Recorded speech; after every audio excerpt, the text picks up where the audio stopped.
Selamünaleyküm hürmetli yurttaşlar, yaxşımızlar, yaxşı ürsülərim, sağlıqlarınız yaxşımı? Bu 4 ilin gedikləri kanalımızda açışdan maksat bizə bir yurtumuzda 4 ilimizdə bir negatif tərəflərini, yaman tərəflərini ya başqa tərəflərini göstərməz maksadımız.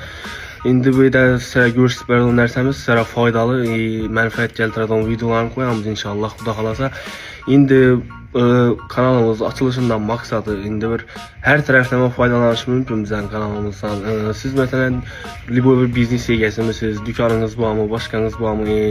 İndi bir telefonu satacaqmısınız, başqa edəcəksiniz, biz arqalı satıb biləsiniz. Bizə şu siz bərgəmin mahsulatını bizə xalqımıza danıtıb, yaratıb bərşə xərəkət etəmiz ilacı barıca.